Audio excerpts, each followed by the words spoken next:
아침을 여는 뉴스7 4월 23일 오늘의 주요 소식입니다. 기업 공개를 위한 기관 수요 예측을 하는 SKIE 테크놀로지가 전고체 배터리가 상용화된다고 해도 시장은 충분할 것이라며 미래 수익성에 대한 자신감을 드러냈습니다. SK이노베이션이 계열사인 SKI 테크놀로지는 리튬이온 배터리 분리막 세계 1위 업체입니다. 하지만 배터리 업체들이 전고체 배터리 개발에 박차를 가하고 있습니다. 전고체 배터리는 현재 전기차에 탑재되는 리튬이온 배터리보다 안정성이 높고 분리막이 필요 없다는 장점이 있어 꿈의 배터리로 불리는데요.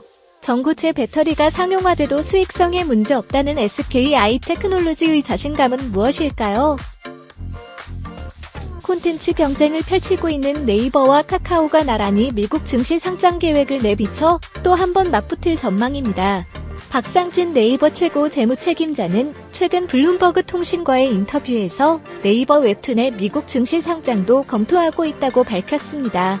이준수 카카오 엔터테인먼트 대표도 블룸버그 통신에 1년 뒤 카카오 엔터테인먼트는 한국과 미국 상장 가능성을 모두 열어두고 검토하고 있다고 말했습니다. 네이버와 카카오는 북미 콘텐츠 시장에서 빠르게 영향력을 확대하고 있는 만큼 미국 증시가 높은 기업 가치를 평가받기에 적합하다는 판단이 작용한 것으로 풀이됩니다.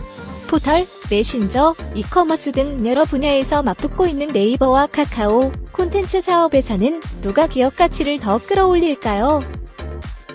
기업은행의 노조 추천 이사제 도입 무산에 집권 여당도 원인 파악에 나서고 있지만 기업은행은 물론 금융위원회도 모르쇠로 일관하고 있습니다. 민병덕 더불어민주당 의원은 최근 노조 추천 이사제의 무산 이유 등을 기업은행과 금융위에 수차례 질의했으나 양측 모두 답변을 거부한 것으로 파악됐습니다. 금융위는 민 의원 질의에 개별 후보자들의 개인정보인 점 등을 감안해 제출이 곤란하다고 답변했습니다. 기업은행 측은 현재까지 명확한 해명도 내놓지 않고 있습니다. 기업은행은 노조 추천 이사제 도입에 많은 공을 들였었는데 무산된 이유가 무엇인지 궁금합니다. 국내에서도 코로나19 자가검사 키트 허가가 머지않아 이뤄질 것으로 전망됩니다.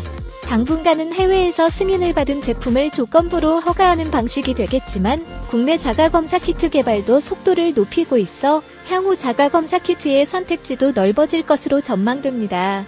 체외 진단업체 휴마시스는 코로나19 신속 항원 진단 키트 디아트러스트로 국내 자가진단 허가를 받기 위한 임상시험을 준비 중입니다. 미코바이오메드도 자가진단용 코로나19 신속 항체 진단 키트의 임상시험에 돌입했습니다. 시젠과 바이오니아 등도 향후 자가진단 키트를 출시하기 위해 연구개발을 진행 중인 것으로 알려져 있습니다. 자가검사 키트도 좋지만 코로나19는 언제쯤 종식 선언을 할 수 있을까요? 라면, 음료, 화장지 등 식품과 생활용품 가격이 잇따라 오르고 있습니다. 샌드위치 브랜드 서브웨이는 다음 달 4일부터 일부 메뉴 가격을 100에서 400원 인상한다고 밝혔습니다. 코카콜라 음료도 1.5리터 코카콜라 제품 가격을 5% 인상할 방침입니다. 이는 원재료 가격과 인건비의 상승에 따른 영향입니다. 글로벌 브랜드의 가격 인상으로 결국 소비자들의 체감 물가 부담이 더욱 커질 것으로 예상되고 있습니다. 현대자동차는 올해 1분기 매출액 27조 3,909억 원, 영업이익 1조 6,566억 원의 실적을 기록했다고 밝혔습니다. 특히 영업이익은 전년 동기에 비해 91.8%나 급증했습니다.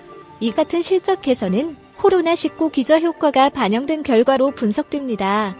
주요 국가에서의 판매가 회복됐고 제네시스, SUV 등 고부가가치 제품 판매 비중이 확대되면서 수익성 개선이 이뤄졌습니다. 하지만 글로벌 반도체 공급 부족 및 코로나19 영향 지속, 원자재 가격 상승 등으로 어려운 경영 환경은 지속될 것으로 전망하고 있습니다. 현대차는 올해를 친환경차 판매가 본격화되는 원년으로 보고 있습니다. 현대차가 글로벌 전기차 시장에서 경쟁력 추세가 유지되길 기대합니다. LG생활건강이 코로나19 사태 속에서도 사상 최대 1분기 실적을 달성했습니다. LG생활건강은 연결 기준 올해 1분기 영업이익이 3,706억 원으로 지난해 동기보다 11% 증가한 것으로 잠정 집계됐다고 22일 공시했습니다. 매출은 2조 367억 원으로 7.4%, 순이익은 2,588억 원으로 10.5% 늘었습니다. 전년 동기 대비 매출은 2005년 3분기 이후 61분기, 영업이익은 2005년 1분기 이후 64분기 증가세를 보였습니다. 특히 해외 시장에서 럭셔리 화장품 브랜드들의 판매가 호조를 보였고 디지털 채널 성장이 이어진 결과입니다. LG 생활건강이 코로나19 속에서도 K-뷰티를 이끌고 있는 것 같습니다.